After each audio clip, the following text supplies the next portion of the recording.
काय म्हणले, it is required to design a bush pin type flexible coupling to connect the output shaft of electric motor to the shaft of centrifugal pump. एका electric मोटरचा centrifugal पंपला shaft काय करायचं आहे, connect करायचं आहे, आणि त्यासाठीचं bush pin type flexible coupling design करा असं सांगितलंय. पुढं, द मोटर डिलिव्हर्स पॉवर दिली 20 किलोवॅट.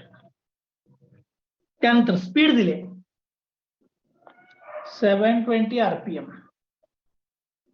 पुढे काय म्हटले, the starting torque of motor can be assumed to be 150% of rated torque. म्हणजे स्टार्टिंग टॉर्क म्हणजे सुरुवातीचा जो काही मॅक्सिमम टॉर्क आहे तो, रेटेड टॉर्क म्हणजे मीन टॉर्कच्या 150% घ्या म्हणून सांगितले. मीन टॉर्कच्या 150%, तो 1.5 टाइम्स टी. पुढे काय म्हटले, design the coupling and the specify dimension of its component. ठीक आहे, आणि त्याच्यासाठी परमिसिबल स्ट्रेसेस हे काही प्रॉब्लेम मध्ये तिथे दिलेले नाही आहेत. परमिसिबल स्ट्रेसेस ते फक्त बाळांना मी इथे लिहितो. ठीक आहे, ते गिवन मध्ये नाही आहे, पेपर मध्ये येणार. इथं दिलेलं नाही आहे पण ते पेपर मध्ये येणार, मी इथे लिहितो. टाऊ परमिसिबल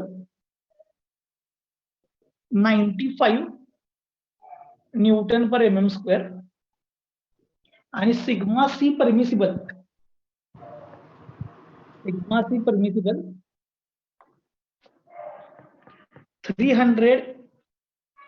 न्यूटन पर mm². हे दोन्हीसाठी स्टील मटेरियल. ओके, स्टील साठी दिले. जरा चेंज करतो, इथं 100 करतो. 100 शिअर आणि कॉम्प्रेसिव्ह 300. हा कोणासाठी दिलाय, तर स्टील मटेरियल साठी दिलाय. त्याच्यानंतर कास्ट आयर्न साठी फॉर कास्ट आयर्न मटेरियल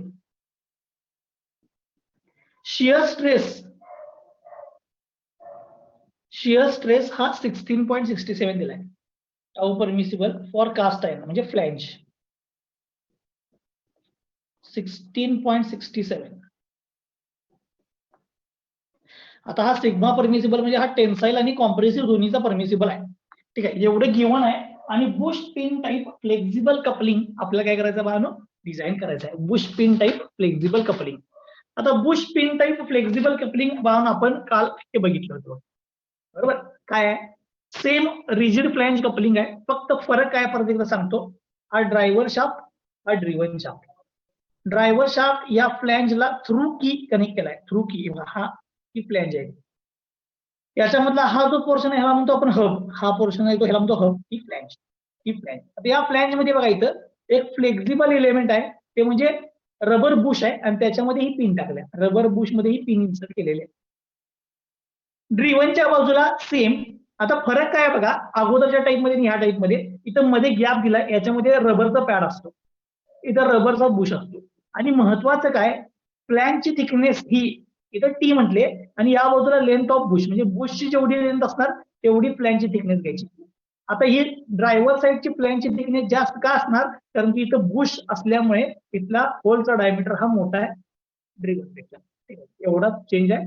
बाकी सगळं बाळांनो आपण जे अगोदर घेतलं होतं म्हणजे काय, रिजिड फ्लॅंज कपलिंगला बाकी सगळ्या आहेत त्या किंमत.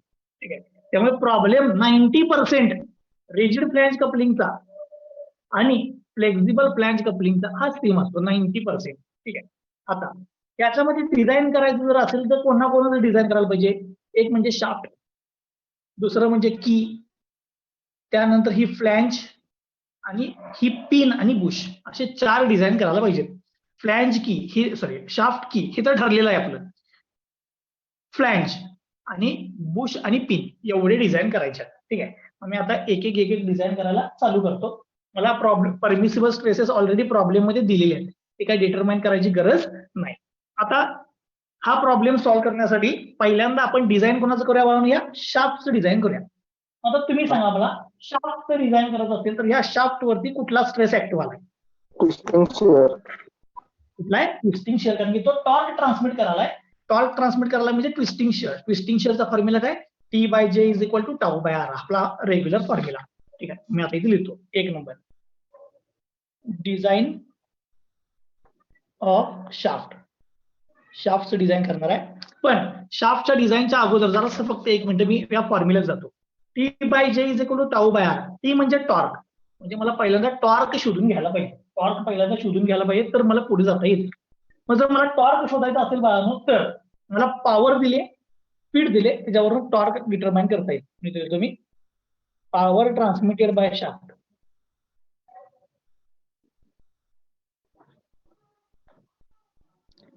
Power transmitted by shaft.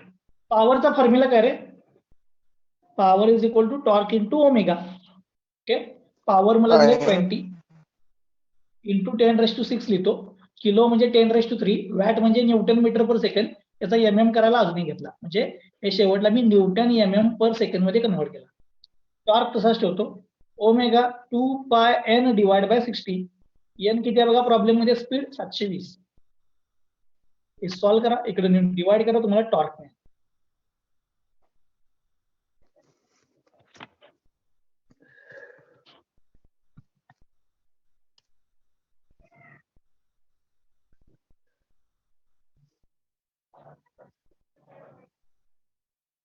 किती ते सांगा टॉर्क?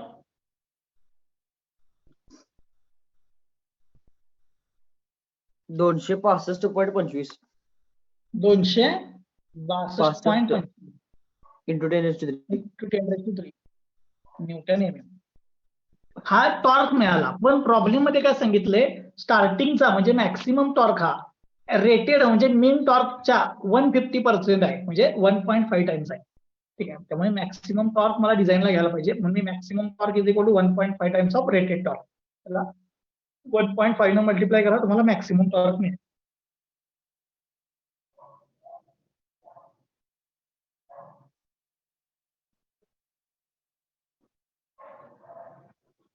$397.87 397.87 into 10⁻³ Newton MM. एवढा बाळानो काय वालाय? टॉर्क, मॅक्सिमम टॉर्क त्या शाफ्ट वरती ऍक्ट व्हायला आहे. मला टॉर्क मिळाला, पण मला टॉर्क नको, मला शाफ्टचं डिझाईन करायचं आहे. आता शाफ्ट हा काय करायलाय? टॉर्क ट्रान्समिट करायलाय, म्हणजे सब्जेक्टेड टू ट्विस्टिंग शिअर आहे. म्हणजे मी फॉर्म्युला वापरणार T by J is equal to tau by R. हा फॉर्म्युला येतो. ठीक आहे, खाली येतो. as shaft is subjected to twisting shear. Shaft वरती ट्विस्टिंग शेअर आहे, तर ट्विस्टिंग शेअरचा फॉर्म्युला वापरतो. T by J is equal to tau by R, म्हणजे subjected to twisting shear stress. T by J is equal to tau by R. आता सगळ्या किमती put करूया. हा टी म्हणजे कुठला असणार? तर मॅक्सिमम टॉर्क. म्हणजे डिझाईनला आपण मॅक्सिमम टॉर्क कन्सिडर करतो, त्यामुळे आता मला टी मॅक्स घ्यायला पाहिजे. टी मॅक्स किती आहे बघा? 397.87 इंटू 10⁻³ डिवाइड बाय. आता तुम्ही शाफ्टचं डिझाईन करायला ना, शाफ्ट हा सॉलिड असतो. शाफ्टचा डायमीटर आपण किती घेतलाय बघा इथं? शाफ्टचा डायमीटर डी. शाफ्टचा डायमीटर डी आहे. मग सांगा पोलर मोमेंट ऑफ इनर्शिया किती येणार?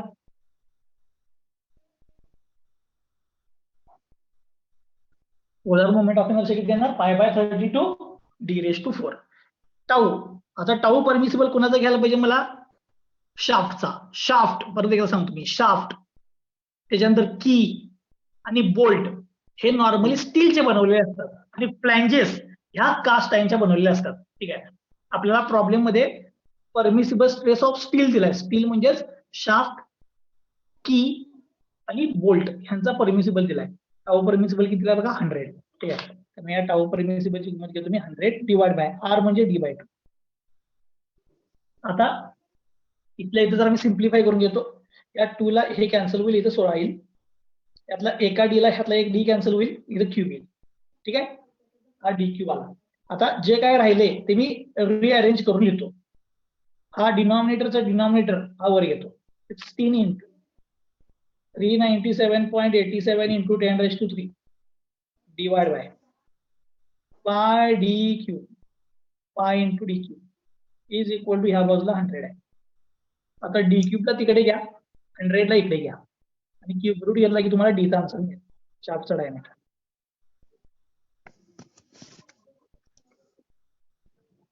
डी क्यूबला इकडे घ्या, 100 ला इकडे घ्या, क्यूब रूट घ्या, तुम्हाला शाफ्टचा डायमीटर मिळेल.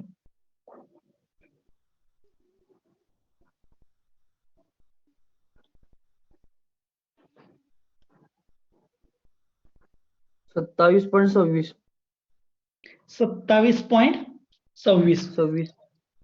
27.26 म्हणजेच काय करूया आपण 28 mm घेऊया. म्हणजे शाफ्टचा डायमीटर हा किती आहे माझा 28 mm आहे शाफ्टचा डायमीटर. आता इथं माझी पहिली स्टेप संपली, डिझाईन ऑफ शाफ्ट संपलेला आहे.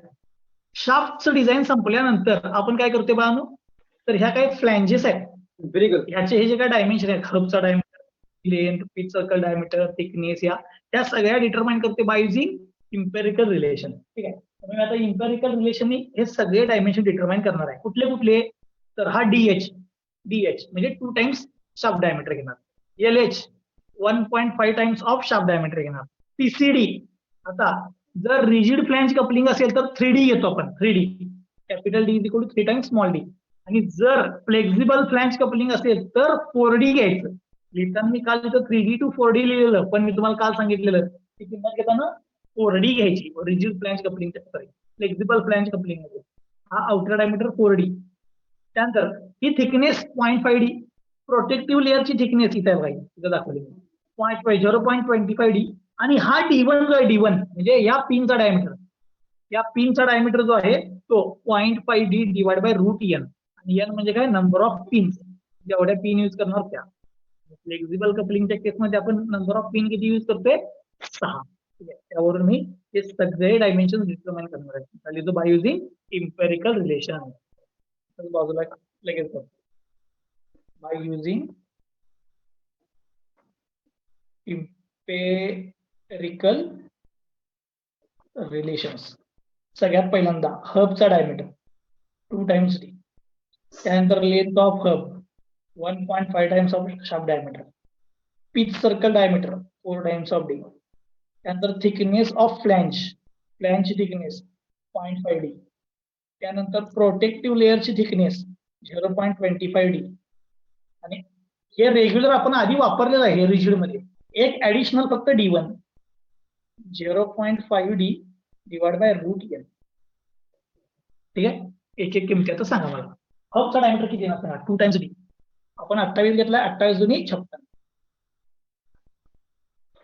त्यानंतर length of hub 1.5 times of D, 14 त्रिक 42. करून बघा. शाफ्ट डायमीटर 4D, 56 चा double 112. Thickness of flange 0.5D, 28 चा हाफ 14. प्रोटेक्टिव्ह लेअरची थिकनेस 0.25D, 14 चा हाफ 7. आता इथं या, मला हा पिनचा डायमीटर पाहिजे आहे. पिनचा डायमीटर 0.5 इंटू शाफ्ट डायमीटर आला 28 divide by root N number of pins. आपण फ्लेक्झिबल मध्ये पिन किती वापरतोय, 6. त्यावर तुम्हाला D1 मिळेल. इथे सांग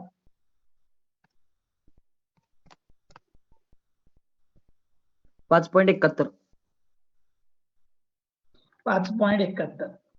5.71 म्हणजे आपण किती घेऊया, 6 आहे. होय, मग आता अंदाजे ही साईजची पिन कुठून आणणार, स्टँडर्ड घ्यायला पाहिजे ना पिन. त्यामुळे 6 पिन घेणार. पिनचं डायमीटर किती आहे, 6. ओके. इम्पेरिकल रिलेशननी जवळजवळ सगळे डायमेन्शन शोधले, फक्त बुशचे सोडून सगळे डायमेन्शन शोधलेले आहेत इम्पेरिकल रिलेशननी. पण हे सगळे इम्पेरिकल रिलेशननी शोधले, याचा अर्थ काय, हे सेफ आहेत नाही, सेफ आहेत असं नाही, हे अनसेफ पण असतील. पण हे पास्ट एक्सपिरियन्स आहे ज्याच्यावरून हे अंदाजे असे आलेत. आता हे सेफ आहेत का नाही हे चेक करत जायचं.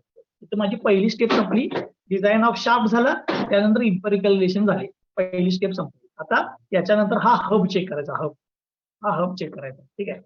सेकंड स्टेपली तुम्ही डिझाईन ऑफ हब. हबचे सगळे डायमेन्शन माहित आहे, पण ते सेफ आहे का अनसेफ आहे ते चेक करायचं आहे. Design of hub. आता हब मध्ये इथे या. हा हबचा पोर्शन आहे बघा, हा हबचा पोर्शन. हा शाफ्ट थ्रू की हबला टॉर्क ट्रान्समिट करणार. म्हणजे हब कडे कुठला टॉर्क आहे रे, हब काय करायला लागलाय, टॉर्क ट्रान्समिट करायला. म्हणजे याच्यावरती स्ट्रेस कुठला आहे हबमध्ये स्ट्रेस कुठला आहे, हा टॉर्क ट्रान्समिट करायला आहे. म्हणजे इथनं टॉर्क किती जाणार, इथनं पुढे जाणार,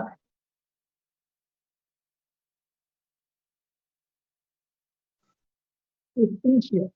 हब मध्ये पण काय असायला पाहिजे, ट्विस्टिंग शिअर. त्यामुळे हब मधला जो स्ट्रेस आहे तो पण काय, ट्विस्टिंग शिअर. म्हणून मी इथे मेन्शन करतो, हब इज सब्जेक्टेड टू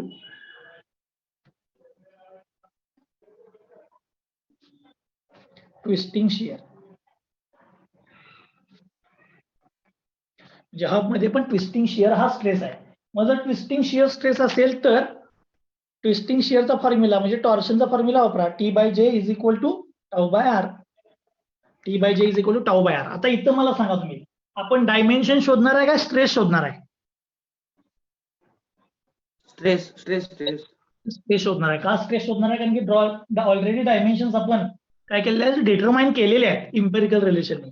आता सांगा, टी म्हणजे टॉर्क, मॅक्सिमम टॉर्क किती आलता मग? असा मॅक्सिमम टॉर्क इथं आहे बघा, इथं आहे टी मॅक्स 397 इथं आहे 397. सो टी मॅक्स ची व्हॅल्यू देतो 397.87 इंटू 10⁻³ शिअर स्ट्रेसचा शोधायचा आहे. आर आउटर डायमीटरचा हाफ. आता हब हा हॉलो आहे, हब हा हॉलो आहे बरोबर, त्याला आउटर डायमीटर डीएच आहे आणि इनर डायमीटर डी आहे. तर त्याचा पोलार मोमेंट ऑफ इनर्शिया किती येणार? Polar moment of inertia π/32 outer diameter raise to 4 minus inner diameter raise to 4. So DH raise to 4 minus D raise to 4. Okay. आता ज्या किमती माहित आहेत त्या आपण पुट करूया आणि सॉल्व्ह करूया. हा पहिल्यांदा डिनॉमिनेटरचा डिनॉमिनेटर वर घेतो, नाही तर असं करतो बघा, हे 2 ला हे कॅन्सल करतो, इथे 16 आहे. आता वर घ्या, 16 वर घ्या, 16 इंटू 397.87 इंटू 10⁻³ डिवाइड बाय पाय डीएच. डीएच ची किंमत तुम्ही आता शोधल्या बघा, इथे आहे, इथे आहे 56 आणि डी हा 28 आहे. So 56 raise to 4 minus 28 raise to 4 is equal to tau शोधायचा आहे डिवाइड बाय डीएच म्हणजे 56.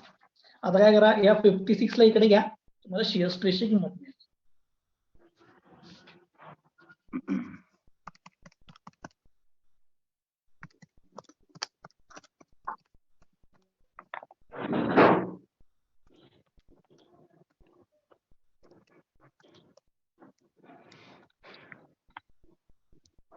$38.66. 38.66 न्यूटन पर mm². न्यूटन पर mm². आता हा शिअर स्ट्रेस कोणामधला आलाय? हब मधला. ठीक आहे. जरा मला शंका आहे, कोणतरी एकदा परत एकदा चेक करणार? 56 16 397 87 10³ 56 नाही बरोबर आहे.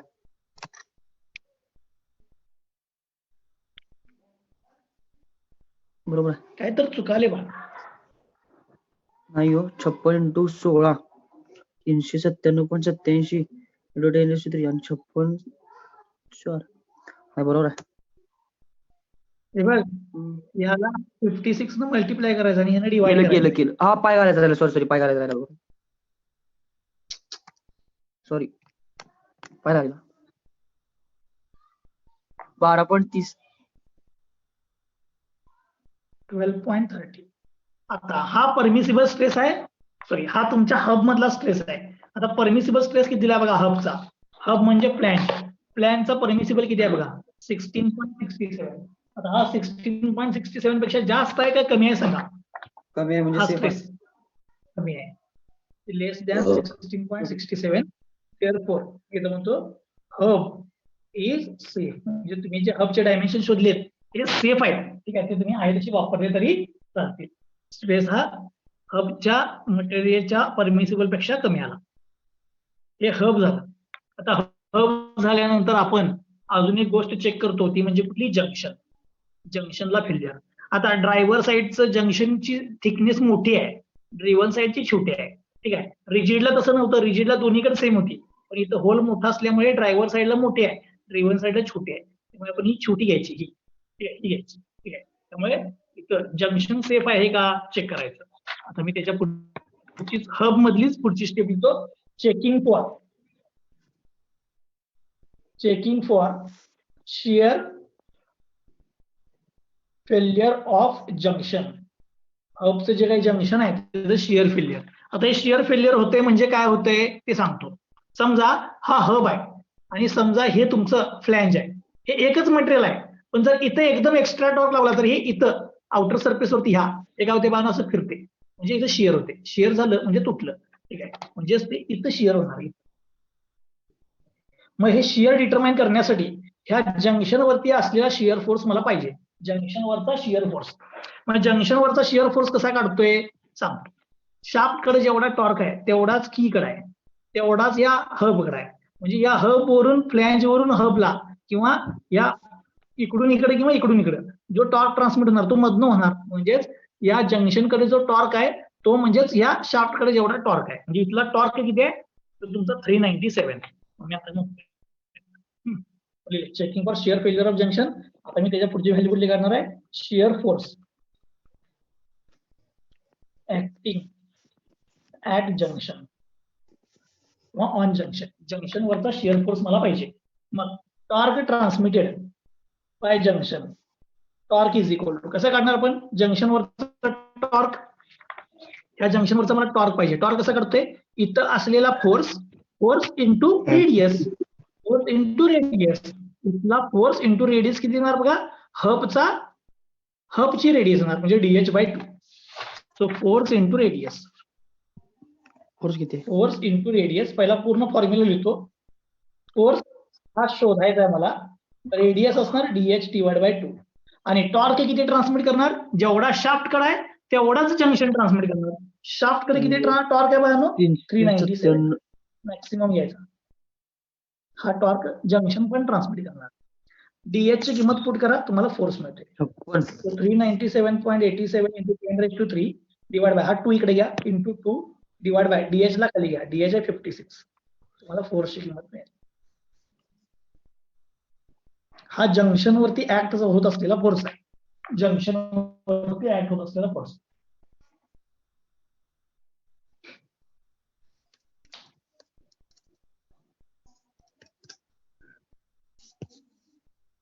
So 14.20 into 10⁻³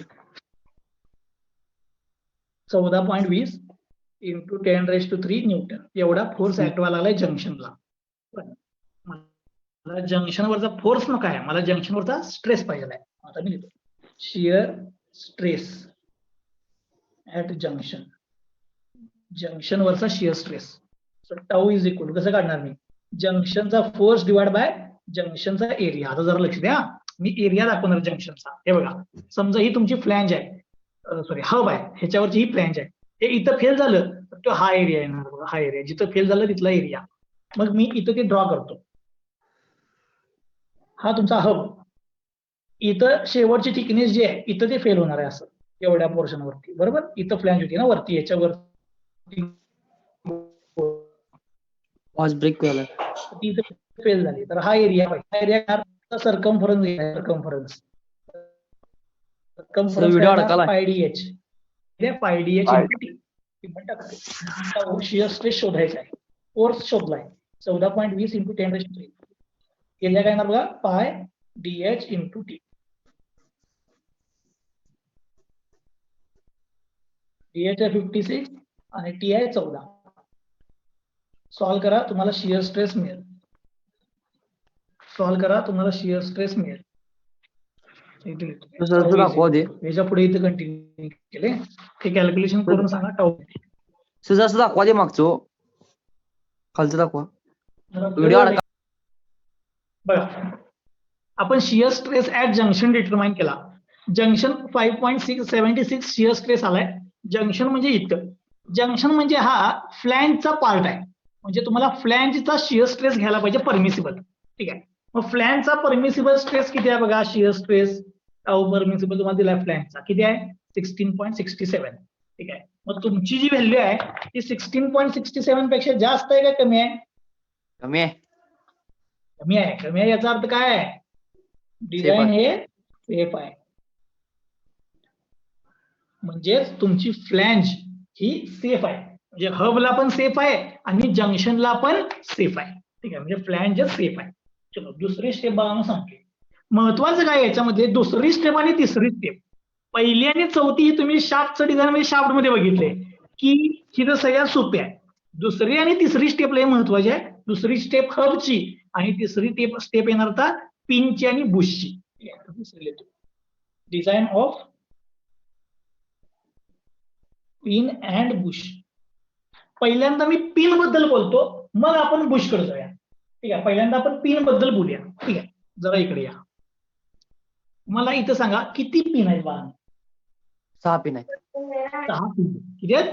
दिसत असले 4, तरी किती आहेत ऍक्च्युली? 6 पिन आहेत. 6. मी इथं 6 पिन ची फिगर ड्रॉ करतो. 1 2 3 4 5 6 पिन टाकलेत मी. ठीक आहे, आणि हा त्यांचा पिच सर्कल डायमीटर आहे. प्रत्येक पिन वरती असलेला फोर्स मी कन्सिडर करतो पी आहे, प्रत्येक पिन वरचा. हा टेंजेन्शियल डायरेक्शनला का दाखवायचा? कारण की पिन ह्या टॉर्क ट्रान्समिट करायला ना, टॉर्क ट्रान्समिट करायला त्याचा अर्थ हे टेंजेन्शियल डायरेक्शनला यायला लागतं. ठीक आहे, 6 पिन आहेत, मी 6 पिन वरचे फोर्स दाखवले. मग माझा प्रश्न काय आहे, जेवढा शाफ्ट कडे टॉर्क आहे तेवढाच कोण ट्रान्समिट करावे? जेवढा शाफ्ट कडे टॉर्क आहे तेवढाच कोण ट्रान्समिट करावे? पिन पण ट्रान्समिट करावे. ठीक आहे, मग एका पिननं ट्रान्समिट केलेला टॉर्क जर काढायचा असेल, टॉर्क ट्रान्समिटेड बाय पिन. आता मी पिन म्हणले, पण इथं पुढे एन पिन्स म्हणतो, म्हणजे सगळ्यांचा मी घेणार आहे टॉर्क. सांगा टॉर्कचा फॉर्म्युला काय येणार? इथनं टॉर्कचा formula force into radius. Force आहे त्याचा पी इंटू याची रेडियस किती आहे बघा, ही D/2. D/2, कारण हे पिच सर्कल डायमीटर आहे ना. आता हा एका पिनचा टॉर्क आहे. अशा किती पिन आहेत तिथं? एन 6 नंबर पिन ऑफ आहेत. पिन आहेत इंटू एन, म्हणजे नंबर ऑफ पिन मिळून टॉर्क ट्रान्समिट करणार आहेत. त्यामुळे सगळ्या पिन मला कन्सिडर करायला पाहिजे. आता सांगा, जेवढा शाफ्टचा टॉर्क आहे तेवढाच पिनचा टॉर्क आहे. त्यामुळे ह्या टॉर्कची किंमत मला माहित आहे. शाफ्टचा टॉर्क आपण डिटरमाइन केलाय 397.87 into 10⁻³ is equal to P force acting on pin मला माहित नाही, हे शोधायचं आहे. डी पिच सर्कल डायमीटर आपण इम्पेरिकल रिलेशन मध्ये शोधलाय बघा, इथं 112 पिच सर्कल डायमीटर 112. तो 112 divide by 2 into N number of pin किती आहेत? 6. हे सगळं इकडे ट्रान्सफर करा, तुम्हाला पिन मिळेल. 2 न मल्टिप्लाय करा, 112 आणि 6 न डिवाइड करा, तुम्हाला पी मिळते. पी म्हणजे एका पिनवरचा फोर्स, एका पिनवरचा फोर्स.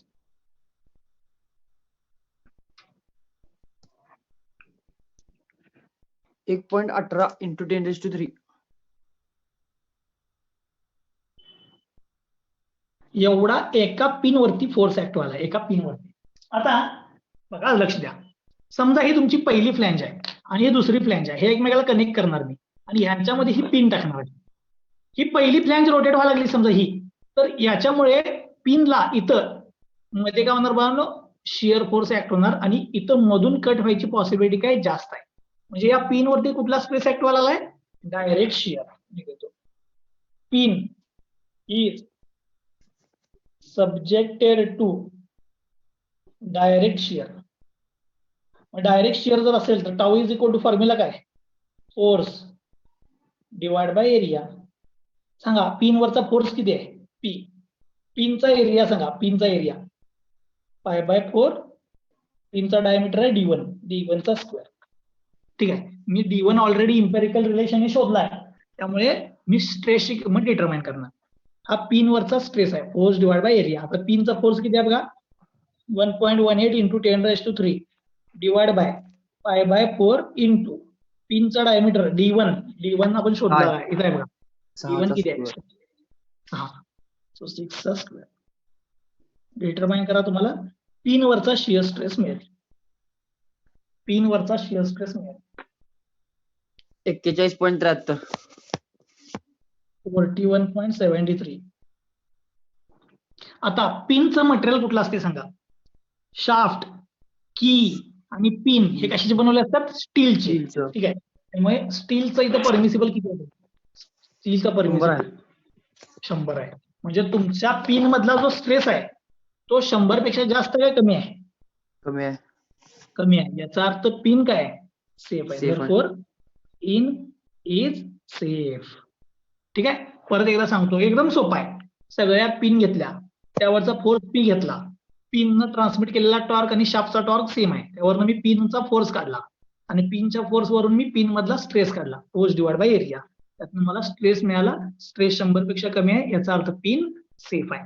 आता मी डिझाईन ऑफ पिन आणि काय म्हटलं होतं, Bush.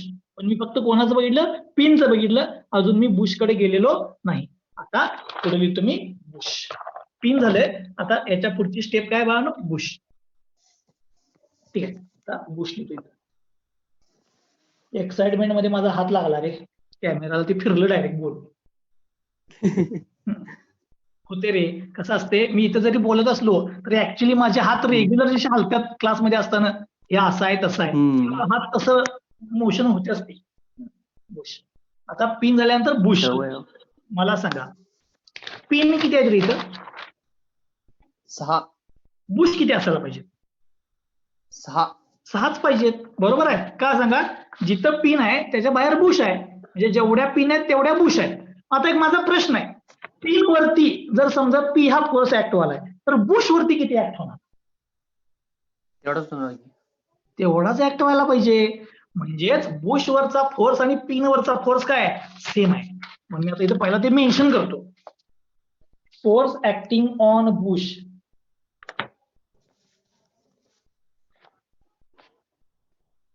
Is equal to P. हा मुद्दाम लिहून ठेवलं, जेवढा पिन वरती तेवढाच बुश वरचा फोर्स आहे. आता मी तुम्हाला काल सांगितलेलं एक गोष्ट परत एकदा सांगतो. हा समजा तो तुमचा बुश आहे, रबरचा बुश आहे, ही आत पिन आहे, हा पेन म्हणजे पिन आहे. ज्या वेळेला या पिनला इकडे फोर्स लागेल त्यावेळेला ही बाजू, बुश फ्लेक्झिबल आहे ना, हे कॉम्प्रेस होणार. इकडे आली तर ही बाजू कॉम्प्रेस होणार, इकडे गेलं तर ही बाजू कॉम्प्रेस होणार. म्हणजे हा बुश नेहमी अंडर काय आहे, कॉम्प्रेशन, म्हणजे सब्जेक्टेड टू प्रेशर आहे. सब्जेक्टेड टू काय, प्रेशर आहे. मग जर सब्जेक्टेड टू प्रेशर असेल तर बघा इथं मी काल बुशची ही डायग्राम काढली होती, बरोबर. हा बुशचा इनर डायमीटर म्हणजे पिनचा आउटर, त्यानंतर हा बुशचा आउटर म्हणजे डीबी म्हणजे डायमीटर ऑफ बुश, आणि त्याची लेंथ ऑफ बुश. मग हा सब्जेक्टेड टू प्रेशर असेल, प्रेशर, तर त्याच्यावरचा प्रेशर इज इक्वल टू काय असणार, फोर्स डिवाइड बाय एरिया. आता केलं pressure acting on bush, pressure acting on bush, कारण की बुश हा सब्जेक्टेड टू प्रेशर आहे. PM is equal to force divide by area. Force किती आहे सांगा जरा, फोर्स पिन वरचा फोर्स आणि बुशचा फोर्स काय सेम आहे, त्यामुळे मी पिन वरचाच फोर्स लिहिणार आहे. पिन वरचा फोर्स इथे शोधलाय बघा, 1.18 into 10⁻³ 1.18 into 10⁻³ divide by area. आता जरा लक्ष द्या, एरिया. ज्या वेळेला हा बुश सब्जेक्टेड टू प्रेशर आहे, याचा अर्थ कॉम्प्रेशन, त्यावेळेला आपण त्याचा प्रोजेक्टेड एरिया घेतो, त्याला बरोबर मधनं कट करतो आणि त्याचा एरिया घेतो. मग याचा प्रोजेक्टेड एरिया किती येणार सांगा, प्रोजेक्टेड मधनं कट करायचं, लेंथ इंटू विड्थ. लेंथ किती आहे डीबी, आणि विड्थ म्हणजे डायमीटर आहे डीपी. सो एलबी म्हणजे length of Bush into dB म्हणजे डायमीटर ऑफ बुश. त्यामुळे एलबी इंटू डीबी. मी पाहिजे तर इथे मुद्दाम फिगर काढून ठेवतो, ही लेंथ एलबी, हा डायमीटर डीबी, हा इनर डायमीटर D1, हा तुमचा बुश आहे. त्याचा प्रोजेक्टेड एरिया म्हणजे बरोबर मधनं कट करून एरिया येणार, हा मधनं कट केलेला एरिया. ओके. आता मला पीएम मिळाला is equal to 1.18 into 10⁻³ divide by LB into DB. पण तुम्हाला मी काल गोष्ट सांगितलेली आठवते का बघा, काल मी तुम्हाला असं सांगितलं होतं की ज्या वेळेला तुम्हाला हे प्रेशर दिलेलं नसेल, प्रेशर, त्या प्रेशरची किंमत किती घ्यायची, 1 डीबी आणि एलबी यांचं रिलेशन दिलं नसेल तर DB LB is equal to किती घ्यायचं, 1. मी लिहितो कन्सिडर. ह्या ज्या गोष्टी आता मी लिहिलोय हे जर दिलं नसेल तर घ्यायचं, pressure acting on bush 1 N/mm² and LB into D